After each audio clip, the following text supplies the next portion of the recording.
When a card costs 2 mana of the same color, it tends to be pretty powerful for the mana value.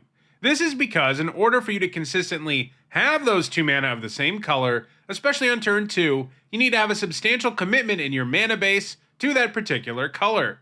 Additionally, this type of card tends to have some extra color appropriate effect. For example, when you pay 2 green mana, you often get a super efficient creature or an elf lord.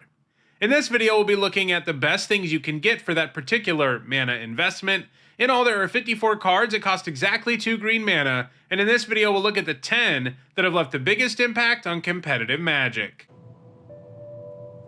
This video is sponsored by Card Kingdom. Use the links in the description to visit their store.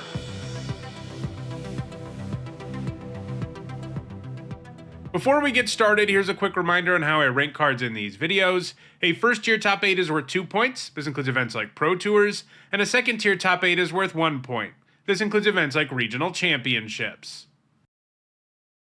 At number 10, it's Barkhide Troll. It's a 2/2 that enters with a +1/+1 counter, and you can pay 1 generic and remove a +1/+1 counter to give it hexproof until end of turn. So the baseline here is a 2 mana 3/3, a really great stat line, and as long as you have 1 mana up, your opponent is going to have a hard time destroying the troll with removal. Unsurprisingly, it was played in mono green aggro decks in Standard and Pioneer. However, it doesn't have any top 8 since 2021.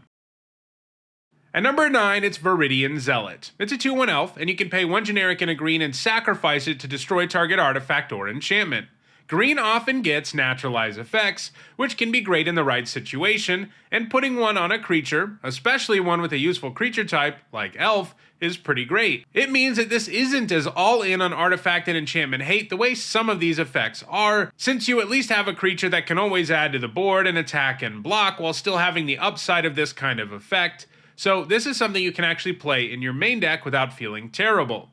The standard it was part of had plenty of targets for it, especially artifacts, so it saw main deck play in green aggro decks there. It had even more success in Legacy though, where it has appeared in toolbox decks like Survival of the Fittest, which can tutor up creatures at will, and having a singleton Zealot to grab back in 2005 was a pretty good idea. Survival of the Fittest ultimately got banned in Legacy, but the Zealot went on to more success in elf decks. Similar to survival decks, these decks ran a singleton Zealot. In this case, it could be grabbed by Green Sun Zenith.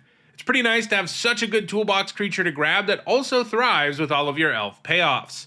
However, Viridian Zealot doesn't have any top 8 since 2011. It's really been outclassed by creatures that have enters triggers with the same effect, like Reclamation Sage. At number 8, it's Wear Away, another naturalize effect. It's an instant with the Arcane subtype, and it can destroy an artifact or enchantment, and it has Splice onto Arcane for 3 generic and a green. This means you can pay that cost while it's in your hand to add its effect to an arcane spell that you're casting. In other words, you get the effect added to a card without using up the card.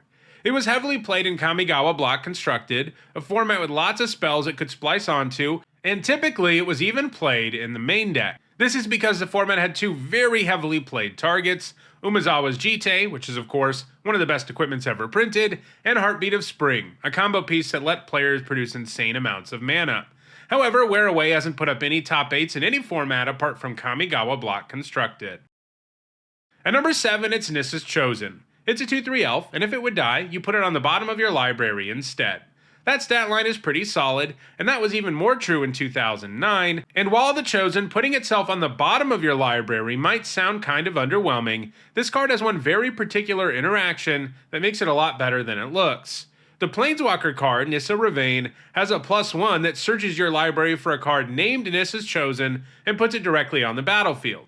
It's not that far from being an effect that makes a 2/3 elf token, which is nice because it means Nissa can protect herself, and because the Chosen can pretty much always be in your library, anytime you need a 2/3 to protect her, you're going to be able to grab it. It should come as no surprise then that Nissa's Chosen was played in standard elf decks that were packing Nissa Ravane, as well as several other elf payoffs. However, it doesn't have any top 8 since 2011. At number 6, it's Channel. This alpha card is both the oldest card with this mana cost, as well as the most well-known card with this mana cost, and that's because it's insanely strong. It's a sorcery that, until the end of your turn, allows you to pay 1 life to add 1 colorless mana to your mana pool. In other words, you can cast this on turn 2 and make yourself 19 mana, just like that. Paying life is certainly a downside, but you can see how this card could cause some serious problems, and indeed, it very quickly became clear that Channel was busted, especially when combined with Fireball. With all of the fast mana legal in the early days of Magic, having Channel and Fireball in your opening hand often won you the game on the spot, since you could just do 20 to your opponent, even on turn 1. Once players figured that out in 1993, lots of people just filled their decks with fast mana channels and fireballs, and they could do that because the rule about a maximum of 4 copies per card wasn't in effect yet. This led to lots of games ending on turn 1. So, when competitive Magic was born in 1994, they tried to get this sort of thing under control, and they did that not only by introducing the rule of 4 copies per deck, but also by restricting Channel to only 1 copy per deck, and they did the same thing to most of the other fast mana around. They did this because at the World Championship in 1994, they didn't want too many games to be won by this already infamous combo. Still, all of the top decks at the first World Championship ran the 1 channel they were allowed, and there were still tons of games ended by the Channel Fireball combo at both the 1994 and 1995 World Championship. To this day, Channel remains banned in Legacy and restricted in Vintage, and it doesn't see very much play in the latter, since with only 1 copy, there's nothing too insane you can do with it consistently. When it does see play, it's often in Oath of Druids decks, which tend to run Emrakul the Eon's Torn, and try to cheat it into play with Oath of Druids. But if you ever get Channel and Emrakul in your opening hand, the game's usually just over, since you get a huge creature, a Time Walk, and Annihilator, all on turn 1. However, Channel doesn't have a Vintage top 8 since 2020, but it's hard to ever count it out entirely because it's such a powerful source of fast mana. At number 5, it's Rofellos Llanowar Emissary, another great source of fast mana. It's a 2/1 legendary elf, and you can tap it to add green to your mana pool for each forest you control. In other words, Rofellos can double your mana. This means if you play him on turn 2 and he survives to your next turn, and you play a 3rd forest, he's taking you all the way to 6 mana, which can allow you to do some pretty insane stuff in the early game. In Standard, he saw play in green decks that were also packing Gaia's Cradle, giving the deck 2 absolutely absurd ways to produce mana, and those decks had plenty of places to use it, most notably on Masticore's activated abilities. Rofellos also saw play alongside the Cradle in Extended Elves, and like Viridian Zealot, it was played in Legacy Survival of the Fittest decks, where grabbing Rofellos was a great way to give you a big mana advantage. However, it stopped seeing play in the format after Survival got banned in 2010. It's also worth noting that Rofellos is banned in Commander, where the mana advantage he grants you is considered too powerful, especially when you effectively start every game with him in your opening hand as your commander. At number 4, it's Whirling Dervish. It's a 1/1 with protection from black, and at the beginning of each end step, if the Dervish dealt damage to an opponent this turn, you put a +1/+1 counter on it.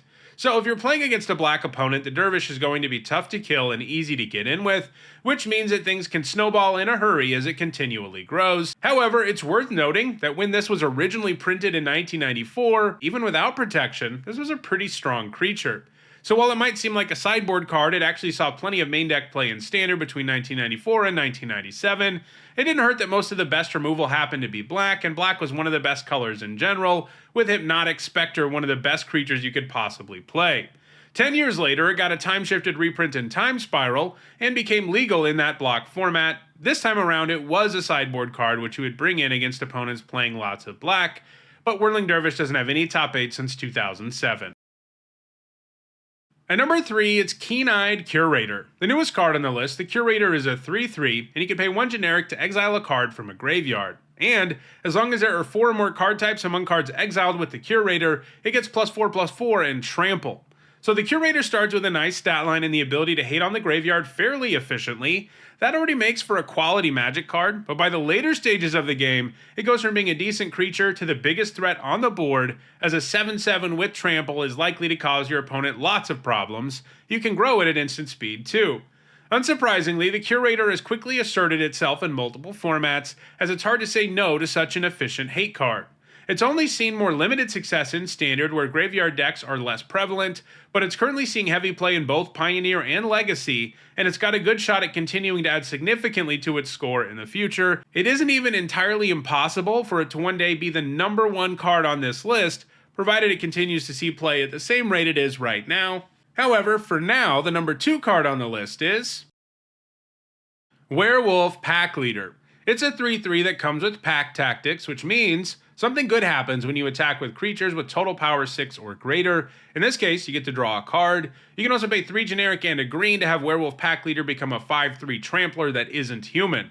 So not only does a Pack Leader come with above rate stats, it's also going to make sure you have plenty of fuel in a green aggro deck, since attacking with 6 or more power isn't all that hard, since it gets you halfway there all on its own. It can even buff itself to help you out, although that ability is often only useful when you don't have anything else to do with your mana, but hey, Trample can sometimes win you the game too. Unsurprisingly, the Pack Leader has been played in mono green aggro in Standard, and in Pioneer, it sees play in a variety of aggro decks, including humans and Gruul. It's not seeing heavy play in any format right now, though. And at number 1, it's Strangleroot Geist. It's a 2/1 with haste and undying. That means when it dies, if it doesn't have a +1/+1 counter on it, you return it to the battlefield with a +1/+1 counter on it. The Geist is super efficient. You pay 2 mana and end up getting a 2/1 and a 3/2 in the end. It saw play in Gruul aggro decks in both block and standard entirely because of that efficiency, but then it went idle for half a decade, until Yawgmoth Thran Physician was printed in Modern Horizons. Since then, Strangleroot Geist has been a fixture in modern combo decks that look to combine the two of them in a game-winning combo. This is possible because of how Undying works with -1/-1 counters. When a creature with Undying dies, it comes back to the battlefield from the graveyard with a +1/+1 counter on it. Then the next time it dies, it's supposed to stay dead because it has a counter on it now. But that's not true if you use Yawgmoth's ability to put a -1/-1 counter on that creature.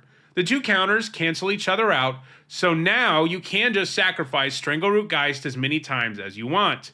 You do need 2 Undying creatures in play alongside Yawgmoth to pull it off, and a creature like Zulaport Cutthroat in play to kill your opponent with those sacrifices, but the deck uses tutors like Court of Calling that make it surprisingly easy to assemble this seemingly complex combo. The Geist is an important card in a deck that's been successful in Modern for a while now, and that's not going to change, so its spot on the top of the list is fairly secure, at least for the foreseeable future, although Keen-Eyed Curator is likely to mount a very real challenge one day.